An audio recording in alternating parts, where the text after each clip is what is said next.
बेटा हम लोगों ने मोशन खत्म कर दिया था और अब हम लोग एक नए चैप्टर की तरफ जा रहे हैं सबकी सहमति से। कौन सा? बायो। और बायो का जो चैप्टर है ना, जिस तरीके से चैप्टर का नाम है फंडामेंटल यूनिट ऑफ लाइफ, उसी तरीके से आप लोगों के पास दो तीन चीजें भी। What is meant by the term fundamental? Basic. Yes exactly. तो फंडामेंटल यूनिट ऑफ लाइफ जो हमारे पास है, बेसिकली वो वर्ड आ रहा है बेसिक्स, राइट? यानी कि आप लोगों की जो लाइफ चल रही है ना, उसका बेसिक क्या है? नॉट ओनली यू, मेरी और including all the living beings, right? So fundamental unit of life, जहां से अगर मैं बात शुरू करूंगा तो इस धरती पे जो हम इतनी चीजें देख रहे हैं, है ना, ऐसा तो है नहीं कि हम रात को सोए और सुबह इतनी बड़ी धरती बन गई। देयर आर मेनी थ्योरीज जिसकी वजह से आज इस अर्थ क्या है पता है? इट्स जस्ट अर्थ क्या है? इंग्लिश का हिंदी पूछ रहा हूँ मैं। एटम है जहाँ हम रहते हैं। जहाँ हम रहते हैं। अच्छा, मतलब कुछ यूनिक निकल के आया, पर निकलना वही है, बेवकूफ वाला। पर बढ़िया भाई, मैं तो स्टैंड अप कॉमेडियन हूं ना, टीचर थोड़ी कुछ बोल। हाँ सही है। वेल, जो हमारे पास थ्योरीज है, there are many theories regarding the formation of earth. अब आप कहोगे सर यहाँ पे ये बात कहाँ से आ गई? आएगी, मैं सब रिलेट करता हूँ। The theory is big bang theory. कोई दो भयानक चीजें होंगी, वो आपस में कोलाइड कर रही होंगी और उससे निकल के एक छोटा सा अर्थ बन गया, ऐसा कुछ। ये एक अर्थ के बनने का तरीका है। हमारी अर्थ एक स्पेक्ट, मतलब एक पार्ट, एक यूनिवर्स का। यूनिवर्स बहुत बड़ी चीज है, और ऐसे कितने यूनिवर्स हमारे पास हैं, we don't know, right? Billions. तो बिग बैंग थ्योरी में से क्या आया? हमारे पास एक छोटा सा अर्थ है, और इस अर्थ के अंदर क्या आए?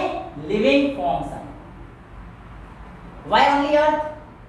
तो 8th क्लास में पढ़ा होगा ना, क्योंकि अर्थ ब्लू प्लेनेट है, उसकी एटमॉस्फेयर ऑक्सीजन से भरी हुई है, उसमें पानी है। But my question is how all these things arises on earth, या how all these things formed on earth? ये सारी चीजें अर्थ पे बनी कैसे? वाह, पानी सेल से बना। एटम। अब फिर भी ठीक, स्टिल पानी कैसे बना? एटम? मैं नहीं जानता।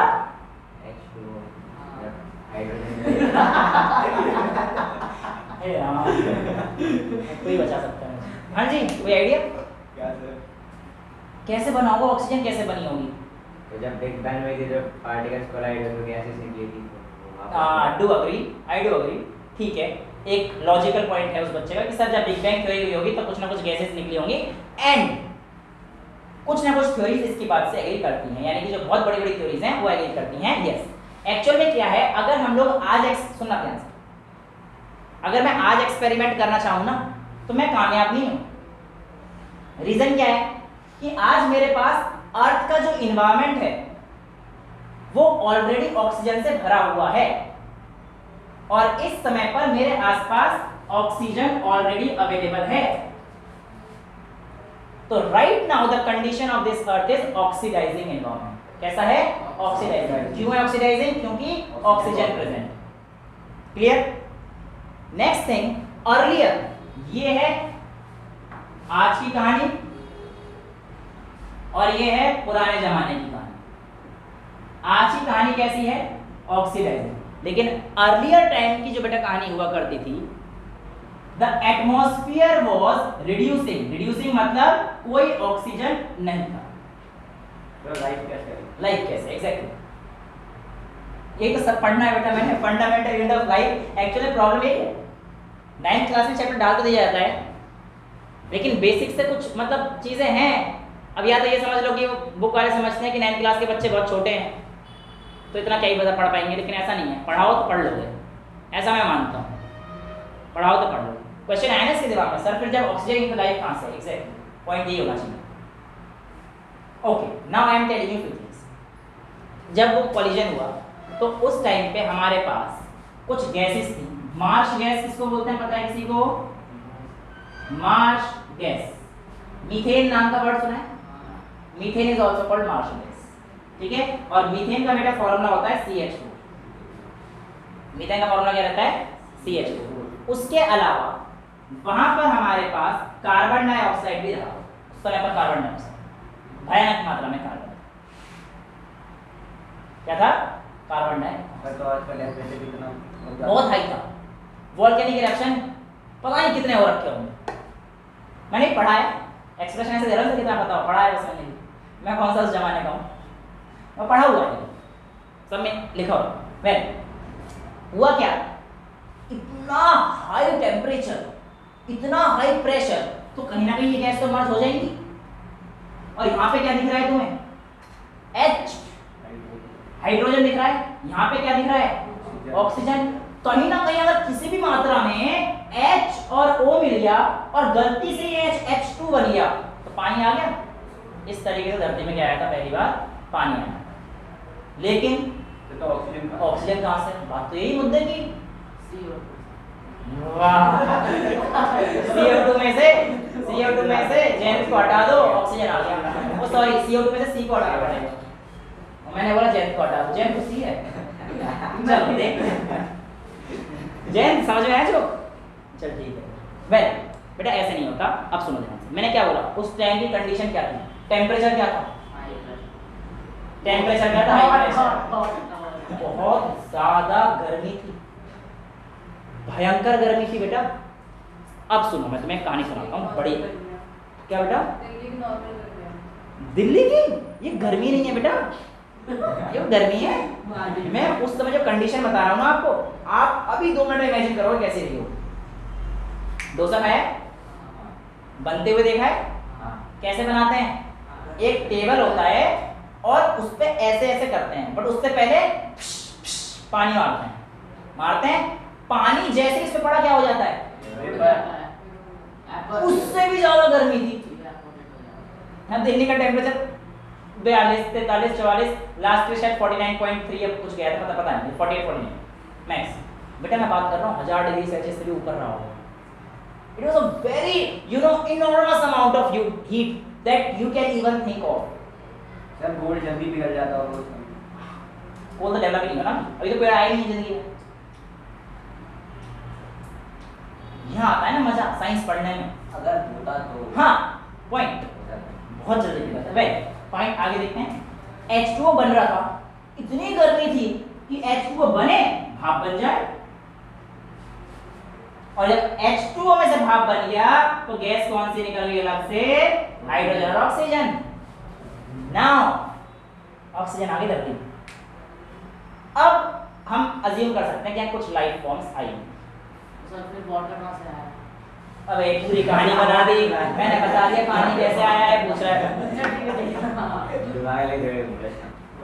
नहीं वो कुछ होते हैं, जैसे मैं भी ऐसे ही था कि बस पूछ लो सर से, हाँ कुछ भी मैं पूछ लो, पूछ ले कुछ भी, देख तो दे, बता चुका ऑलरेडी। बेटा किसी को प्रॉब्लम अभी तक कि हमारे पास अर्थ में ऑक्सीजन और वाटर कैसे है, क्लियर?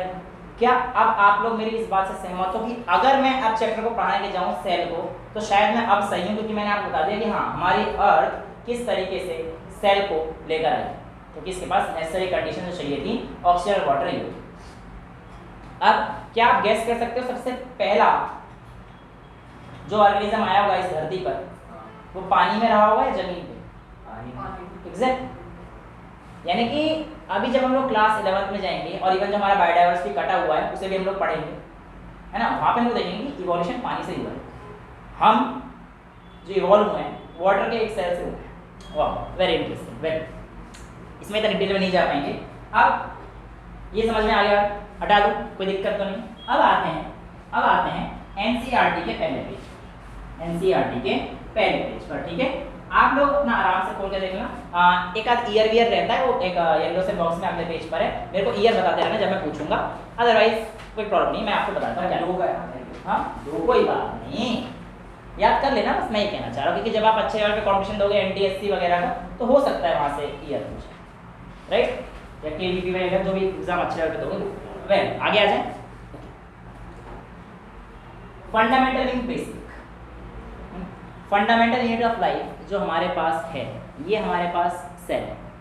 सेल क्यों है बेटा? क्योंकि हमारे पास जो हमारी ह्यूमन की बॉडी बनी है ना वो कुछ इस तरीके से बनी है, कि जो ह्यूमन बीइंग का सेल ये सेल एग्रीगेट करते हैं यानी कि ज्वाइन करते हैं and cell together forms a tissue cell together forms a tissue and tissue organ combine to form organ and then organ system combine to form organ system and then मैं पूरा का पूरा organ right well thing is cell tissue organ system and then organism so basically organism तो पहुंचे कहां से that is why we are calling it a basic unit of life. What is cell? basic unit of life तो एक number है उसी cell क्या है? It is the basic और not only basic structural and functional unit of life.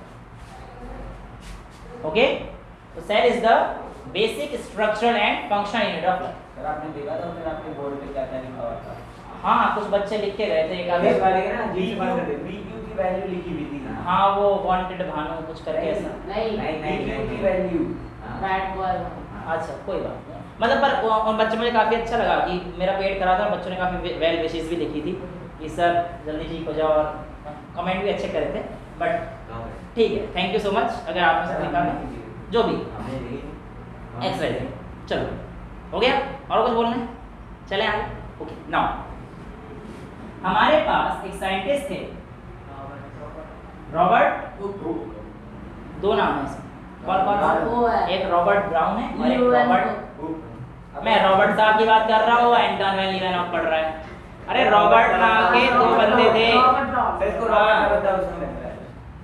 देखो Robert Hooke ध्यान सुनना बेटा he was the first scientist I am guessing the year मुझे ईयर में अच्छे याद नहीं 1665 राइट तो Robert Hooke in the year 1665 with the help of self designed microscope यानी कि माइक्रोस्कोप भी सबसे पहला जिन्होंने बनाया था रॉबर्ट हुक वो अलग है अरे मेरे लाल मत पढ़ एक तो बच्चे को नाम नहीं पढ़ा जा रहा बच्चे से अरे ल्यूवेनहॉक एंटन वैन लियोनेल मेसी अच्छा नेक्स्ट जो नाम है आपके सामने वो है बेटा रॉबर्ट ब्राउन ठीक है सर इसी ने ब्राउनियन मोशन फेस किया था ब्राउनियन मोशन अब आगे चलते हैं सर बायोलॉजिस्ट का क्या था अरे पुराने जमाने में एक था जिसको दो मिल जाते सब कहते ये लोग तो केमिस्ट्री बन जाते थे बायोलॉजी बन जाते थे है ना पर हाँ फिजिक्स का डोमेन बहुत बढ़िया है जो फिजिक्स है वो फिजिसिस्ट ही है मतलब कभी देखोगे नहीं कि हाँ न्यूटन की कुछ जैसे माइक्रोस्कोप न्यूटन फिजिक्स नहीं ये चीज़ अच्छी है माइक्रोस्कोप में भी न्यूटन का रोल है ये हम लोग पढ़ेंगे और लड़ाई हो गई थी चलो वो दिखाते हो मैम ने भी दिखाई थी पता नहीं कौन सी वीडियो देख के आता है अच्छा सुनो उसके नाम पे न्यूटोनियन टेलीस्कोप वगैरह भी वो बाद में पढ़ेंगे अब देखो रॉबर्ट ब्राउन इनका ईयर मैं बता देना 1679 है 1674 74 ये ना हां नहीं बोल रहा लीवेनहॉक का है नहीं 1839 अबे वो कुंडी जी का है 1831 न्यूक्लियस की खोज कब करी उन्होंने 1831 में 1831 ओके तो ये जो हमारे पास जो चीजें आई ये आप लोगों को ध्यान रखनी है कौन कौन सी एक ठीक है कि रॉबर्ट हुक ने क्या डिस्कवर किया था cell design microscope cell design microscope से सेल डेवलप अब सेल कहाँ से बना सबसे पहली बात यहाँ से ठीक है सेल कहाँ से डिस्कवर किया सर अगर क्वेश्चन लिखा हो रॉबर्ट हुक ने क्या डिस्कवर किया था तो सेल डिजाइन माइक्रोस्कोप ही लिख सकते हैं बेटा स्कूल के लिए सेल लिख देना फिर उसमें ब्रैकेट में देना with the help of cell design microscope ठीक है खुश ओके नाउ सेल इन्होंने कहाँ से डिस्कवर किया तो बार्क ऑफ अ ट्री जिसको कॉर्क है ना क्लियर होता है डायग्राम तुम्हें पता है मेरे बहुत अच्छे रहते हैं ठीक है और इसका ये जो बार्क मतलब जो मोटा सा जो आप वैसे वहाँ पे निकाल सकते हैं अर्जुन की छाल। वो जो हाँ छाल का है। वही छाल टाइप, राइट, गुड। तो ये हमारे पास क्या रहता है बेटा, बाल, राइट। अब उसको क्या किया उन्होंने, ऑब्जर्व किया, माइक्रोस्कोप के नीचे लगा के कर रहे थे वो, ऑब्जर्व, और उसको ऑब्जर्व करने पर उन्होंने कुछ देखा, ठीक है, और उसको उन्होंने क्या नाम दिया, सेल, राइट। सेल उन्हें देखने पर, मतलब इस स्ट्रक्चर को देखने पर उन्हें क्या दिखा, कुछ हनीकॉम लाइक स्ट्रक्चर दिखा।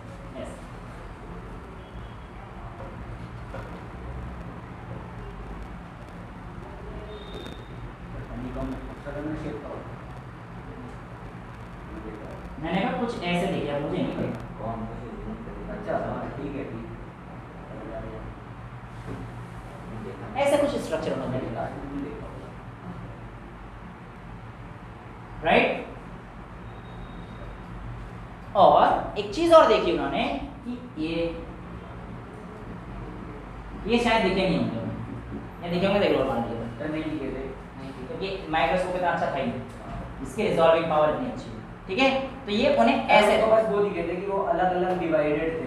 हाँ, तो ये उनको इन्होंने देखो कैसे लग रहे हैं, स्मॉल कंपार्टमेंट से लग रहे हैं, स्मॉल रूम लग रहे हैं, ठीक है, जेल लग रही है सर, उसी से उसको बनाया है रेलवे का कंपार्टमेंट, उन्होंने तो रखा था ना। Yes, it's a Greek word, right.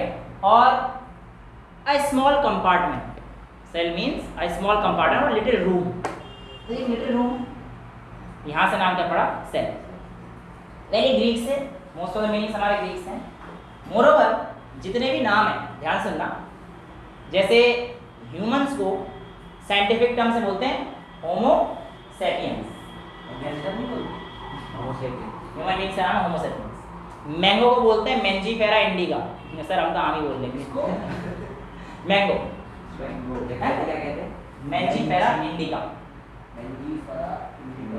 है ना। तो there are different things, well ये हम लोग बायोडाइवर्सिटी में पढ़ लेंगे। वेल सुनो ध्यान से मेरी बात, मैं क्या कह रहा था, ये सेल की डिस्कवरी तो हो गई, राइट। तो रॉबर्ट हुक ने सेल की डिस्कवरी कर दी। उसके बाद हमारे पास ये इंट्रोडक्शन एनसीईआरटी में दे रखा है, उसके बाद हमसे एक एक्टिविटी कराते हैं, और उस एक्टिविटी में क्या कराते हैं, ध्यान से, अनियन लेना,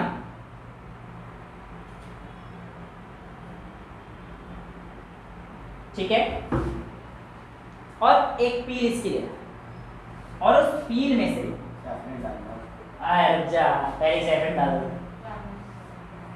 पहले काटो, निकालो, रखो, प्रोसीजर है ब्रो। मैं डायरेक्ट बोल रहा हूँ, डायरेक्ट आएगा नहीं, इसके ऊपर सैफरन डाल दो, क्या फायदा, कुछ नहीं हो सकता। सर माइक्रोस्कोप पे बना दिखेगा, नहीं तभी तो कह रहा हूँ, तरीका प्रोसीजर फॉलो करना, ठीक है। तो यहाँ से हम लोगों ने क्या करना है,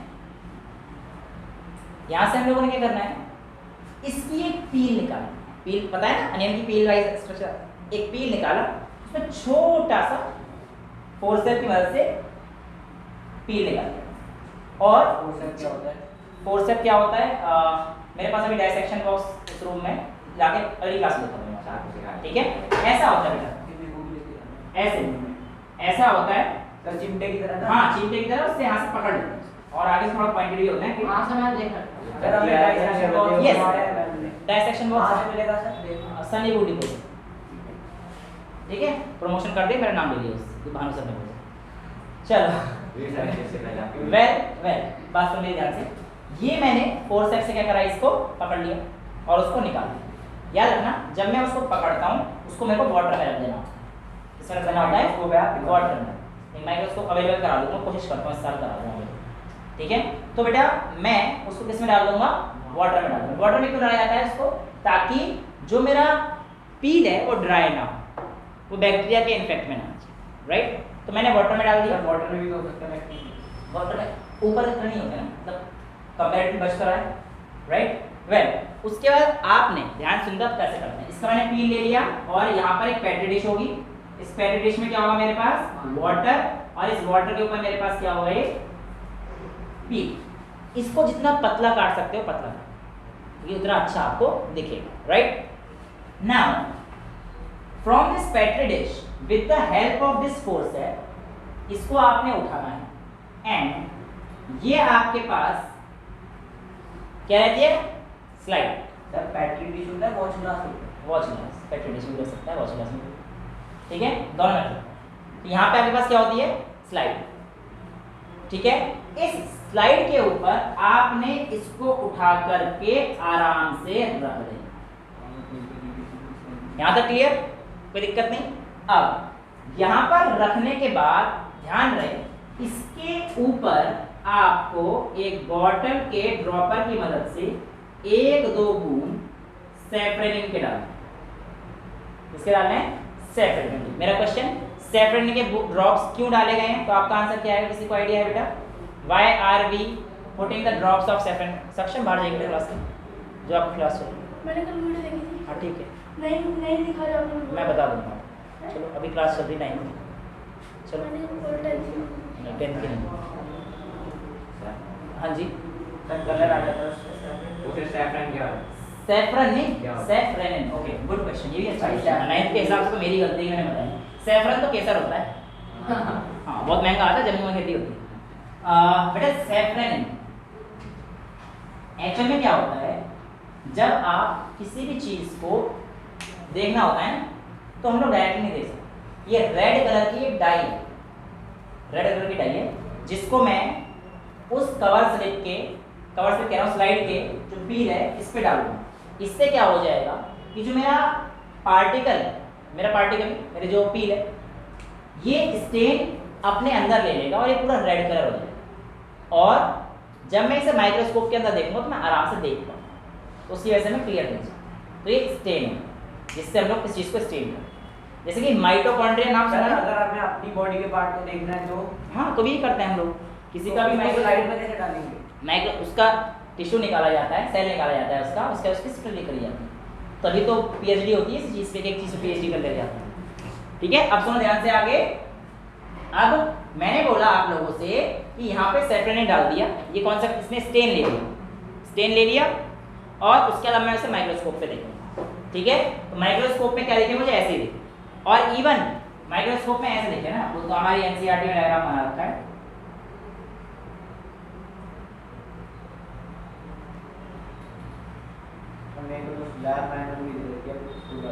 क्या बेटा, पढ़ो उसे, ऐसे उसे स्ट्रक्चर बहुत सारे, लेकिन उसे एक चीज जो नोटिस उसे नहीं, हमें ये हम देख रहे हैं ना, तो अनियन सर को तो हम देख रहे हैं, राइट। अच्छा एक चीज और देखना कि डायरेक्ट इसको ऐसे मत देखना, इसके ऊपर एक कवर स्लिप नाम की चीज आती है ऐसे। अब कवर स्लिप ऐसे आएगा आपका, ये स्लाइड हो गई, कवर स्लिप को ऐसे डालते हैं बहुत आराम से, ताकि उसमें एयर बबल ना आए।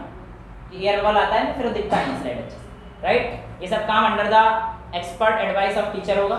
ठीक है, मैं कोशिश करता हूँ इस साल अगर कराने के भी देख। ठीक है, वेल कोई नहीं, समझ तो आए कहानी। तो उन्होंने देखा कि कुछ ऐसे स्ट्रक्चर आपके सामने आ रहे थे, इस तरीके के स्ट्रक्चर आपके सामने कुछ आ रहे थे, और ये सारे कैसे थे, सेम स्ट्रक्चर, सारे कैसे थे, दे ऑल वर सेम। तो ये एक्चुअली में क्या था, प्लांट सेल। ये क्या था हमारे पास, प्लांट सेल। तो यहाँ से हमारे पास देखा जाता है कि प्लांट का सेल इस तरीके से, राइट। अब हम लोग चलते हैं थोड़ा सा थ्योरी बैकग्राउंड पे, मुझे ईयर बताते जाना। 1665 में पहली बार सेल देखा गया, फिर क्या हुआ, 1679 में कुछ हुआ है, 1674 क्या हुआ है, न्यूटन। ठीक है, 1674 में बेटा एंटोन वैन ल्यूवेनहॉक, इन्होंने क्या बोला, इन्होंने बोला, ध्यान सुनना बेटा, कि all cell arise from pre existing cell. नहीं सर, इन्होंने नहीं बोला, बोला है सर, किसने बोला है, बर्चाओ ने। अच्छा, रोडोल्फ बर्चो, हां भाई, रोडोल्फ बर्चो, ठीक है। सर इन्होंने तो वो देखा था, जिंदा सेल, इन्होंने तो जिंदा सेल देखा था, लाइव सेल। ठीक है, ठीक है, ओके ओके, मैं हाथ से मिटा रहा हूँ, ठीक है, इस पोर्शन में मिटा दो, ओके ओके। 1674 में है ना, हाँ ठीक है, इसे डाल दो, ये बाद में आएगा, ईयर वाइज पढ़ते हैं, जो एनसीईआरटी में दे रखा है। तो हमारे पास आएगा सबसे पहले Anton van Leeuwenhoek. Anton van Leeuwenhoek को क्या था, फर्स्ट टाइम लिविंग सेल देखा, pond cell, living cell pond, ठीक है। तो ये हमारे पास कहाँ पर देखा था, होगा आसपास कहीं, तालाब वाला, देख लिया, एंटोन वैन लीवेनहॉक, ठीक है, और उन्होंने माइक्रोस्कोप भी डिजाइन किया था। उसके बाद कौन आया अगला ईयर बताओ मेरे को। ब्राउन 1830 में दे रखा है, 1831 में। अब देखो न्यूक्लियस, यहाँ पे कौन आए, रॉबर्ट ब्राउन। मेरी बात ध्यान सुनना बेटा, सेल के अंदर हमारे पास की जो मैं ये चीज बता रहा हूं ना, ये आपको अभी इंपॉर्टेंट आएगी। सेल के अंदर क्या है, न्यूक्लियस, जो उसका पूरा कंट्रोल करता है। जैसे हमारे जो ब्रेन है, तो control house of the cell हमारा न्यूक्लियस है, राइट। 1813 का क्या ईयर है, 1839 पुरकिंजी ने कहा था कि ये जो एरिया है ना, ये इसके आसपास पूरा एरिया है, उसको क्या नाम दे दिया, तो वो होता है ना सेल मेम्ब्रेन। हाँ अभी हमने सेल मेम्ब्रेन पढ़ी नहीं है ना, तो अभी उन्होंने जो नाम दिया प्रोटोप्लाज्म के हिसाब से उन्होंने ये नाम दिया, ठीक है, साइटोप्लाज्म और प्लाज्मा मेम्ब्रेन, ठीक है, तब हमारे पास आएगा। लेकिन मेम्ब्रेन और प्लाज्मा मेम्ब्रेन सेम है नहीं, सेल मेम्ब्रेन और प्लाज्मा मेम्ब्रेन सेम है, सेल वॉल अलग है, सेल वॉल बाहर है, सेल वॉल तो बाहर होती है, सेल मेम्ब्रेन हाँ, प्लाज्मा मेम्ब्रेन। तो पुरकिंजी ने क्या नाम दिया हमारे पास, क्या कॉइन किया था, प्रोटोप्लाज्म। उसके बाद क्या ईयर है बेटा, शेल्डन और श्वान का बन गया, हां आ गया 38 एंड 39। और ये दो पे पहले होगी पुरकिंजी से। कोई बात नहीं, देखो यहाँ पर क्या है, शेल्डन का और श्वान का, श्वान SCHWA स्पेलिंग चेक करना जो भी हो। वेल शेल्डन और श्वान ने सेल थ्योरी दी थी, क्या दी थी बेटा, सेल थ्योरी।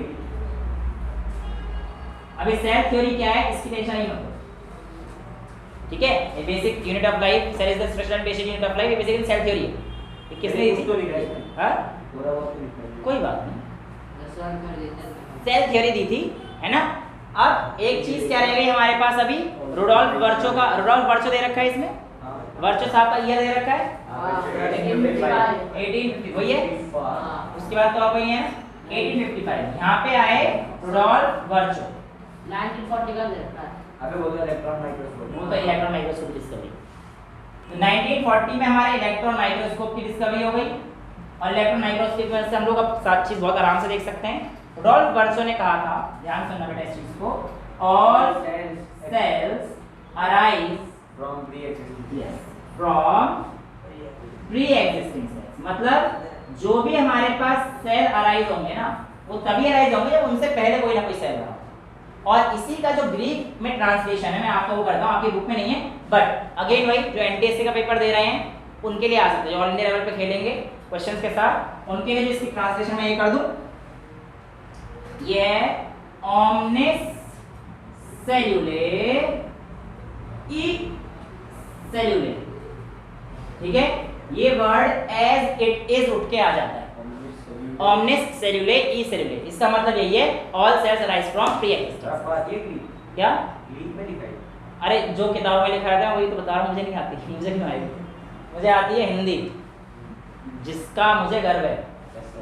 मजबूरियाँ पढ़नी पड़ती है अंग्रेजी, है ना, मैं कहीं फेवर नहीं करता इंग्लिश का, तो क्या करें, पढ़ाने ही बच्चों को आजकल इंग्लिश में पढ़ रहे हैं, वरना मुझे तो पूर्ण रूप से हिंदी पढ़ाने में जो आनंद आता है वह किसी और रूप में आ ही नहीं सकता। किंतु परंतु आप लोगों को आधी से ज़्यादा मेरी बातों को समझने में ही दिक्कतें आ जाएंगी। खैर कोई नहीं, ये सही है, इंग्लिश है ना, English English English Hindi English चल रही है ना, मिक्सचर चल रहा है। वेल आगे चलें, ये राइट, ये यहाँ तक चीज़ें क्लियर हो गई। तो यहाँ पर हमारे पास ये हिस्ट्री बैकग्राउंड। अब आता है हमारे पास आगे जो एनसीईआरटी कहती है कि सेल किस तरीके से, क्या, कैसे, कितने टाइप के, फंक्शन कैसे। अब ध्यान सुनिए, बुक को अभी उड़ा देते हैं, यहाँ पर समझते हैं, राइट। मैंने कहा आपने सेल देखा किसका, अनियन का, आपको क्या दिखा कि सारे सेल सेम तरीके के थे, हाँ हाँ सारे सेल सेम तरीके के, right, yes I do agree. लेकिन मैं अगर ह्यूमन बॉडी में अपनी ह्यूमन बॉडी को देखूंगा तो क्या मेरे सारे सेल सेम तरीके के होंगे, no, why not, why not, question is this. जब अनियन के एक पील में से सेम सेल निकल रहे हैं तो मेरी बॉडी में से यहाँ का सेल अलग आएगा, यहाँ का सेल अलग आएगा, यहाँ का सेल अलग आएगा, यहाँ का अलग आएगा, अलग मल्टी सेलर। एक ऑप्शन तो ठीक है, चल सोच समझ के बोल रहा है तो बढ़िया बात। हाँ ठीक है, ठीक है, यस। और इसके अलावा और कोई अच्छा आंसर देने की कोशिश कर रहा है? मैं मिटा दूं इसको, ठीक है। अब जो मेरे पास अगला टॉपिक है वो इसी से रिलेटेड है कि टाइप्स ऑफ ऑर्गेनिज्म, दो टाइप, एक यूनिसेलुलर और एक मल्टीसेलुलर। नॉन यूनिसेलुलर कुछ नहीं, यूनिसेलुलर और मल्टीसेलुलर। यूनिसेलुलर मतलब सिंगल सेल, ध्यान सुनना इस चीज। और मल्टीसेलुलर मतलब बहुत सारे cell, many cells, right? Multi means many, common sense. Well thing is, जो हमारे पास सिंगल सेलुलर ऑर्गेनिज्म, उसमें एक सेल सारा फंक्शन परफॉर्म कर सकता है। एक सेल सारा फंक्शन परफॉर्म कर रहा है। हमारी बॉडी में सांस लेने के लिए नाक है, फेफड़े से हवा साफ होके आ रही है, दिल धड़कता है, पेट में जाके खाना पचता है, इंटेस्टाइन में एब्जॉर्ब होता है, लार्ज इंटेस्टाइन से जाती है, एनएस से बाहर निकलता है, चलने के लिए पैर हैं, मारने के लिए हाथ है, सोचने के लिए दिमाग है। पागल हो जाएगी ह्यूमन बॉडी को पढ़ते। लेकिन कितना अच्छा होता अगर हम अमीबा होते, कितना अच्छा होता अगर हम अमीबा होते कि हमारा एक ही सेल सारे काम कर रहा होता। हैं? हाँ हाँ बता रहा हूँ, सब बता रहे हैं। अब ये अमीबा है, अब हमारा मन करेगा रिप्रोड्यूस करने का, तो भी हमें टाइम लगेगा, है ना? अभी तो नहीं कर सकते क्योंकि एक तो एज नहीं है, मोरओवर प्यूबर्टी नहीं आएगी, ये रिप्रोडक्शन के कुछ कैरेक्टरिस्टिक्स होने चाहिए। Please don't take reproduction topic as taboo, ठीक है? आई नो कि हमारी कंट्री में थोड़ी सी दिक्कतें हैं इस चीज को लेकर, but you people are a student of science, and if you are studying science in this institute, तो take biology and all these things as subject, not as taboo, please. This is my humble request to the students. taboo है जिस चीज को शर्म आती है बोलने में, या फिर उस चीज के लिए हम लोग ऐसा बना के रखा है हम लोगों ने कि भाई क्यों, क्या है, कितनी बड़ी चीज है, इसलिए आप क्या नहीं? You people are very free to ask me anything. हाँ किसी भी तरीके, मुझे पता है आपका, क्योंकि जब मैं उस एज में था आप लोगों की, तो मेरे भी दिमाग में वैसा था, बट मेरे को कभी इतना कंफर्ट जोन में लाया नहीं गया कि आप कुछ ही पूछ सकते हो, क्योंकि उन्हें पता मैं ऐसे इतनी फ्रीडम दूंगा तो ये तो सर पे चढ़ जाएगा। लेकिन आप लोगों के पास पूरी फ्रीडम। मोरओवर मेरे यहाँ पे रहते हुए आप लोगों को साइंस में कोई दिक्कत नहीं आएगी, आई एश्योर यू। आपको कभी दिक्कत नहीं आएगी, मैं खुद ही इतना ओपन हो जाऊंगा आप लोगों के लिए सब्जेक्ट को लेकर कि आपके दिमाग जितनी भी फीलिंग्स है ना नेगेटिव वाली, क्या पूछेंगे सर इसको बोलूंगा तो क्या हो, मैं खुद बता दूंगा। ये पढ़ाना बहुत जरूरी है, because you people are at a growing age, और इस एज में अगर मैं आपको बता दूं क्या सही है क्या गलत, तो ये ज्यादा बेटर है ना, रादर देन चीजें छुपाने से। तो take science as a subject, okay? वापस आ जाए, अमीबा, इसको रिप्रोड्यूस करने का मन करे, रिप्रोड्यूस कर सकता है सिंगल, हम नहीं कर सकते ना, सिंगल तो बिल्कुल नहीं कर सकते, पार्टनर और चाहिए। मेरी शादी होने वाली है, हो जाएगी, टेंशन ना, ठीक? तेरे को बुलाऊंगा मैं अभी तो हाँ हाँ तभी तो कह रहा हूँ बुलाऊंगा। वेल ये बात करते हैं, ये अमीबा अगर रिप्रोड्यूस करना चाहेगा तो कैसे करेगा? ऐसा तो करेगा नहीं। पहले ऐसा कर लेते हैं, अमीबा को यहाँ पे खाना दे दिया सपोज कर कुछ, तो अमीबा क्या करता है, फॉल्स फीड डेवलप कर लेता है। क्या डेवलप कर लेता है बेटा? False feet. और उन फॉल्स फीड को क्या कहते हैं? सूडोपोडिया। और उसकी वजह से मूवमेंट करता हुआ इस पे इस तरीके से कुछ अपना मूवमेंट ऐसे देता है, ये गया घेर लिया, उसे खचक अंदर ले लिया, और ये अमीबा के अंदर क्या आ गया, इसके बाद ये अमीबा ये इसका खाना, देखो सिंगल सेल ने डाइजेशन परफॉर्म कर दिया, और इस खाने को अंदर लेने के प्रोसेस को हम लोग कहते हैं एंडोसाइटोसिस। तेरी ऑस्मोसिस का नहीं हो जाएगा, आइए बताऊंगा, वो भी हो, सुन ऑस्मोसिस नहीं करेगा इसको और कुछ कहेंगे। अब सुनो, जो ब्रीदिंग है यानी कि हवा अंदर लेना बाहर लेना, वो इसकी बॉडी सरफेस से हो जाती है, और उस प्रोसेस को हम लोग कहते हैं डिफ्यूजन। क्या कहते हैं? डिफ्यूजन। जब चैप्टर 1 पढ़ाऊंगा तब मैं डिफ्यूजन और वो सब बहुत अच्छे से करा दूंगा, अगरबत्ती जला के तो मैं खुशबू सुंघाऊंगा, टेंशन ना लो। हाँ हाँ वो सब कुछ देखेंगे। तो ये डिफ्यूजन, राइट, यानी किसने ब्रीदिंग भी कर दी। इसमें डिफ्यूजन का मतलब बताना क्या होता है? इसमें ये है कि बाहर से कोई गैसेस पार्टिकल आ रहे हैं जा रहे हैं, आराम से कोई प्रॉब्लम नहीं है, तो उसको डिफ्यूजन में इंटरमिक्सिंग के हाँ इंटरमिक्सिंग है। अभी डिफ्यूजन क्या है ये मैं अभी जाना नहीं चाह रहा बेटा, क्योंकि टॉपिक से भटक जाएंगे, टॉपिक पे रहें ज्यादा अच्छा है। सेल पढ़ना है, केमिस्ट्री में डिफिजन पढ़ाऊंगा, टेंशन नहीं है। वेल डिफ्यूजन के बाद मेरा जो अगला पोर्शन आएगा वेरी इंपॉर्टेंट, अब ये खाना डाइजेस्ट हो जाएगा, यूटिलाइज होगा, उसे कहेंगे एसिमिलेशन। एक ही सेल कर रहा है सारे काम। अब खाना क्या बनेगा, वेस्ट, और वेस्ट बनने के बाद क्या होगा, भार। इसका और अच्छा है, एक ही सेल है, हल्का सा यहाँ से फटेगा और ये बाहर चला गया, फिर सिल जाएगा। हाँ सिल जाएगा। अब ये एंडोसाइटोसिस था, अंदर लेने वाले प्रोसेस को, इसे कहेंगे एक्सोसाइटोसिस। और ये क्या थे इसके, सूडोपोडिया। सर ये एक्सोसाइटोसिस को तो डिजेशन भी करते हैं। हाँ, तो pseudo means false, podia means feet, false feet. Be very attentive. Detail में जा रही चीज मैंने तो पहले बता रखा है, डिटेल में चलेंगे। अच्छा अब बहुत आसान हो गया, बढ़ गया पेट, बढ़ गया भाई साहब का। अब क्या होगा, इसका न्यूक्लियस बढ़ के थोड़ा सा इसका शेप क्या हो जाएगा, न्यूक्लियस का ऐसे एलोंगेट, और इसका साइज ऐसे हो जाएगा अमीबा। ये तो तब यूक्रेन है इसका मन करेगा। हाँ अरे नहीं, टाइम पीरियड है, इसका न्यूक्लियस का साइज बढ़ गया, और न्यूक्लियस साइज बढ़ने के बाद फिर ये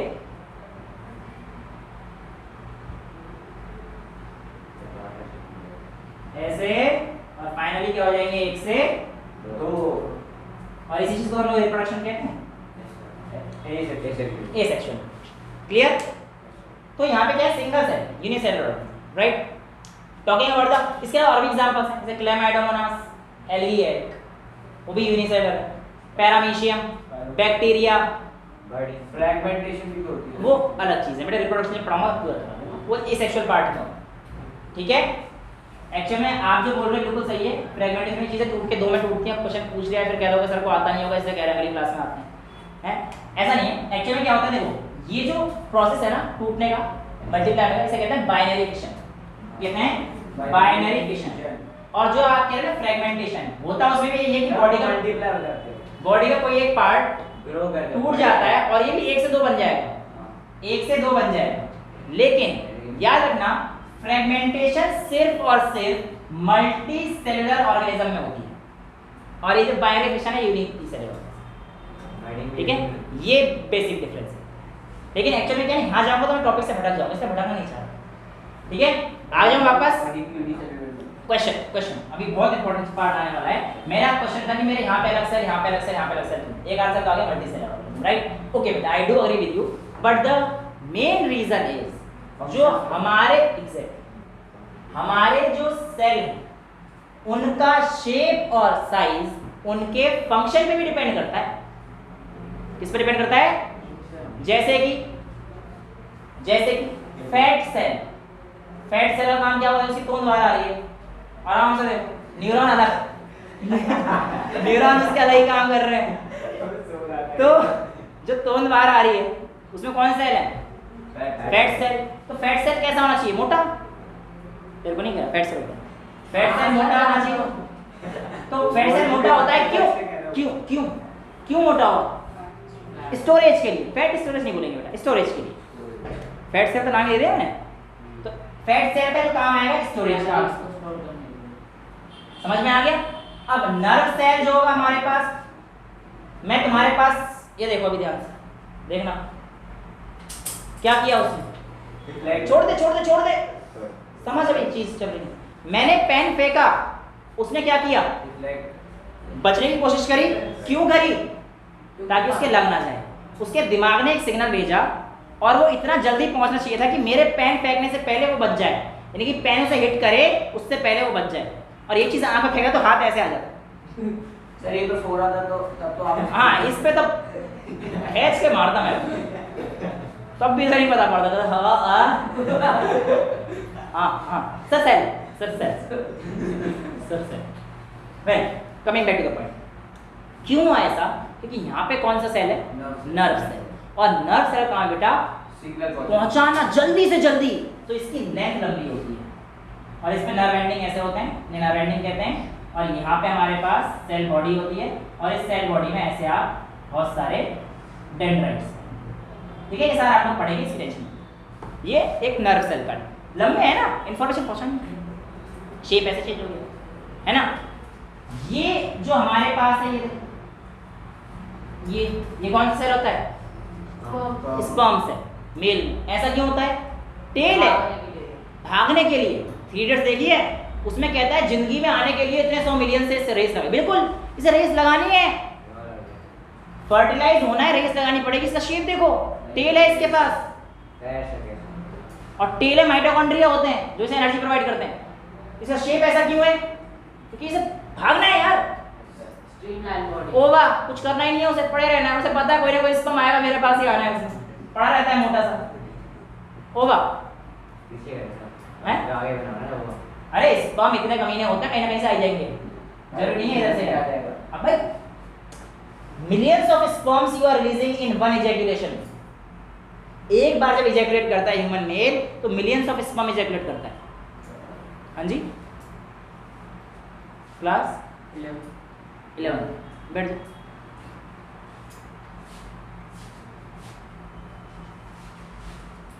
तो एक बार जब ह्यूमन मेल का इजैकुलेशन होता है तो कितना आता है? Millions of sperm. अब उसमें जरूरी नहीं है कि इधर ही है बेटा, कितने सारे किधर ही है, पर जिसको फर्टिलाइज करना हो अपना रास्ता ढूंढ लेगा, जिसे सक्सेस होना होगा ना स्टूडेंट को, वो अपना रास्ता खुद ढूंढ लेगा, बाहर नहीं मारेगा कि मैं क्लास में सोऊंगा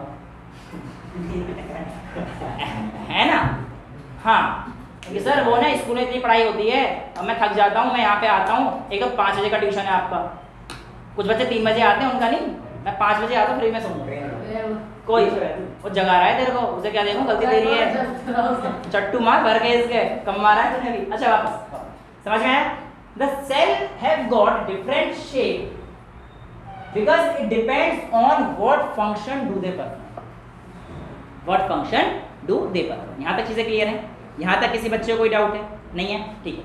एक एक्टिविटी शायद आप लोगों की 5.2 की है, उस एक्टिविटी में कहा है कि आप किसी भी एक प्लांट के, सुनिएगा ध्यान से, या तो किसी एक इसका अनियन का एक सेल ले लो, प्लांट का एक सेल ले लो, लीफ का, एक रूट का ले लो, फिर उसको सेम इसी प्रोसीजर से, जैसे मैंने आपको अभी माइक्रोस्कोप पे देखा सिखाया, उस प्रोसीजर से ऑब्जर्व करो। जब आप उससे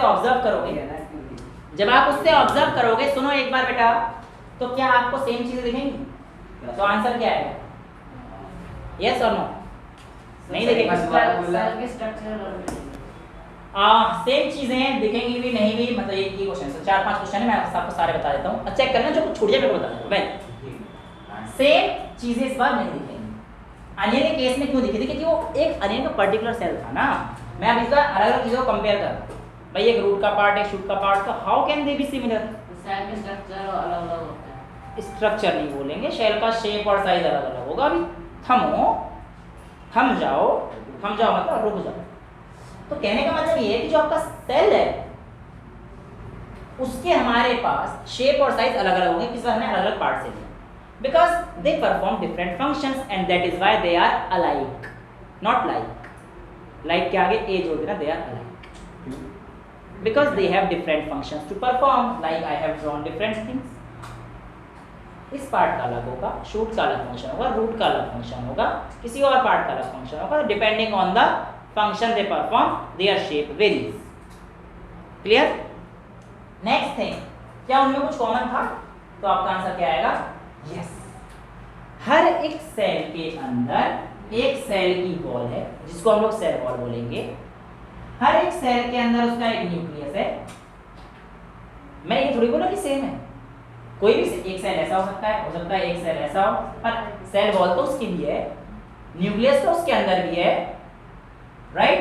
So all these things are telling that the cell may have similar structure. Listen to my words very carefully. I am using the term similar, not same. Cell may have similar structure, but their shape do depends on the function they perform. That is why they are not identical in shape and size. But if you are taking the structure or ultra structure of this cell, you will be finding कि cell की cell wall है, plasma membrane है, nucleus है, और भी बहुत सारी चीजें हैं, साइटोप्लाज्म है, भरा पड़ा। ठीक है? So with this I hope 2-3 page हमने कवर कर दिया। हम लोग देख लूं कि कुछ रह तो नहीं गया है। What are these structure? ये हो गया, ये हो गया, ये हो गया। What is cell made up of? ये हमें नहीं करना है अभी, क्योंकि मैंने बता दिया सेल मेड अप। वैसे तो ये अगर कोई आपसे पूछता है what is cell made up of, तो सेल किस किस चीज का बना हुआ है, क्या आंसर आएगा? Cell wall, nucleus, cytoplasm. अभी तक हमने इतना ही पढ़ा है, आगे और डिटेल में जाएंगे। लेकिन आप लोगों को यहाँ तक ही बताना था, किससे बना है? ऑर्गेनेलीज ऑफ सेल बिल्कुल। Cell is an organelle of cell, ये कभी पूछ ही नहीं सकता। नहीं, अगर पूछा है कि सेल किससे बना है? ऑर्गेनेलीज। हाँ, सेल ऑर्गेनेल्स, हाँ वही। एक्चुअल में सेल के अंदर सेल ऑर्गेनेल्स होंगे। तो सर वो तो मैं उससे बनाया एटम बना से। अभी आपने पूछा इससे। सर, मैं पूछूंगा ही। बेसिक है, अब मैं तुमसे बोलूंगा, देखो हालांकि अभी तक हमने पढ़ा है कि सबसे बेसिक चीज इलेक्ट्रॉन है कि सबसे बेसिक इलेक्ट्रॉन, पर इलेक्ट्रॉन भी और फर्दर डिवाइड हो चुके हैं। किसमें? Quarks, quarks. क्वार्क्स, तो इलेक्ट्रॉन के भी सब पार्टिकल हैं क्वार्क। अब क्वार्क डाउन क्वार्क तो मैं मतलब, लेकिन उसकी फंडामेंटल वाली चीजें एस्टेब्लिश नहीं हुई है, डिस्कवरी चल रही है ना। तो मैं जो आपसे बेसिक चीज बोलूं, बेसिक चीज सेल ही है। सेल के जो ऑर्गेनेल्स है वो सेल ऑर्गेनेल्स है, उनके बारे में डिटेल में पढ़ेंगे, इसकी टेंशन आप, ठीक है। यहाँ तक चीजें क्लियर है। तो मैंने आप लोगों को आज सेल का इंट्रोडक्शन दिया था, ठीक है, and this was to be very honest introduction, but yes काफी अच्छे और डीप मैनर में गया है। किसी बच्चे को इस टॉपिक में कोई डाउट है तो पूछिए। सेल तो बीच में सो गया था छोटा। हाँ, तो बेटा बीच में सो गया था, कोई डाउट है? ये कह रहा होगा सर, सबकॉन्शियस माइंड सुन रहा था। इसके सेल आपके इसके सेल काम कर रहे थे, ब्रेन सेल्स, है ना, लेकिन आईज इसकी थोड़ी मसल, सर मेरी मसल्स रिलैक्स होना चाह रही थी, आई मसल तो वो डाउन नहीं थी, बाकी मेरे ब्रेन सेल्स एक्टिव थे। आंखों के सेल वगैरह। आई बहुत सारी मसल्स, सेल तो सेल ही है, सिलेरी मसल होती है। वो मसल अलग है, आई के पार्ट्स अलग पड़ेंगे, वो अलग है। हाँ, पढ़ा देंगे दोबारा से, बहुत सारी है बेटा, एक तो, ठीक है। तो आज के लिए इतना ही रखें। Yes sir. That's all for today, thank you so much.